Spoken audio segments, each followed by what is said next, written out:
more than a year ago, this terrible war started. And they warned us that if there will be a war in Lebanon, it's going to be very, very tough.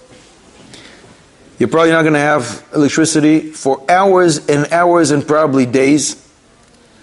We're not going to have water. They're going to hit all the infrastructure. Many people will die. Buildings will collapse. And now everybody say, they just scared us. No good reason. The Hezbollah is weak. You see that Lemaisa, nothing happened. And even when people died, most of them were our cousins. Up north in different villages, not us. But the truth is, all those warnings, and when they tried to scare us, was 100% true. What we saw is miracles above and beyond Derech HaTeva, not to understand. Tens of thousands of missiles are shot towards us in a way which is indescribable. It's mamish unbelievable. If we weren't involved in nonsense, we would be running like crazy in the streets, yelling, Nishmas Kol Chai, Mizmo L'Soida, every day, all day long. So some people put their trust in the Iron Dome. But we should know that the Iron Dome's ability is very limited.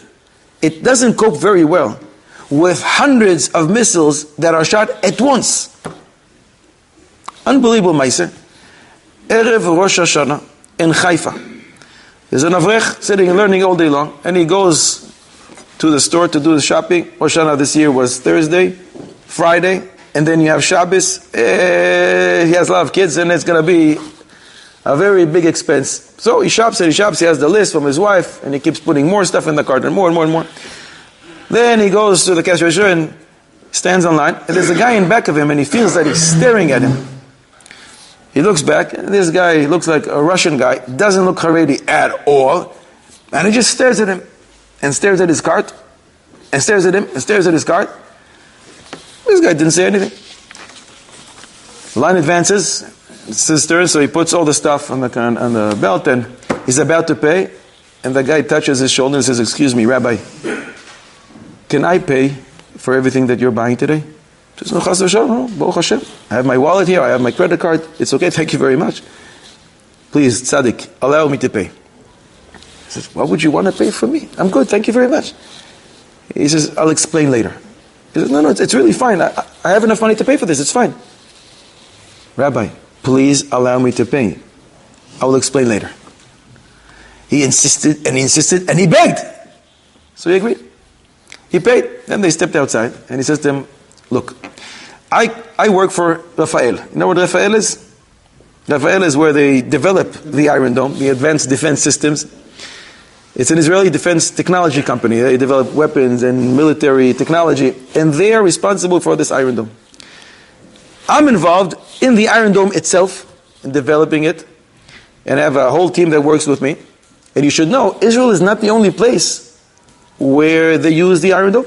We sold it to many countries. Many of them just are testing it, and some are actually using it. And we found here in our offices an unbelievable thing. In Eretz Yisrael, the success rate, interception of this Iron Dome is more than 90%. That's not normal. It's not supposed to function like that. And in all the other countries that we sold it to, it doesn't reach these numbers. And we're trying to break our heads, what's going on in Eretz Yisrael?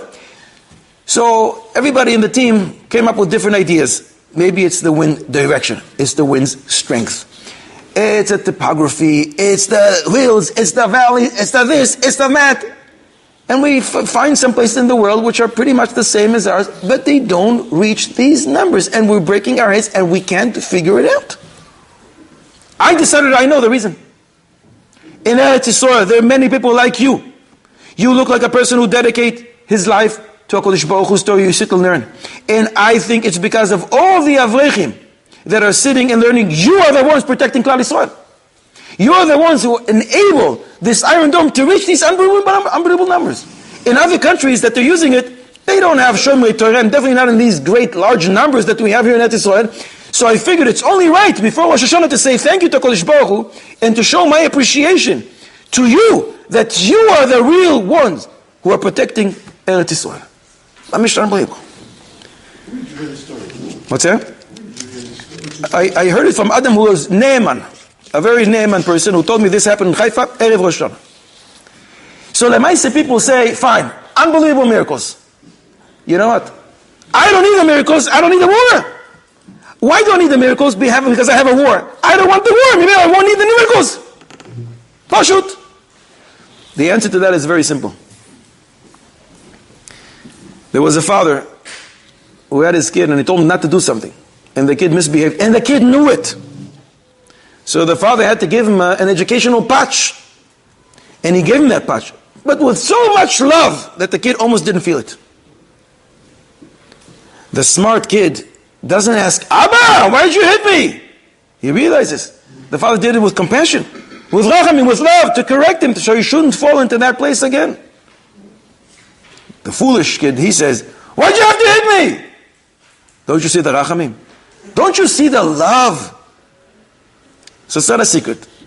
The spiritual level in Eretz Yisrael now, we see amazing things. A lot of Torah is learned. But we also have a lot of issues. And I'm not talking about our brothers and sisters who are not in the parsha yet. I'm talking about us, because the Kodesh Baruch Hu speaks to us in the language that we can understand. He doesn't speak to French people in Chinese because they won't be able to understand it. He's speaking to us. So we know we're not the greatest tzaddikim. So Kodesh Baruch Hu gave us a patch. Ooh, wow, what a patch. But a patch with love, because we saw the love, we saw the rachamim, the open miracles. And that should propel us to action, to change our ways. And when we change our ways, they won't say in Shamayim, a pasuk in Yirmiyah.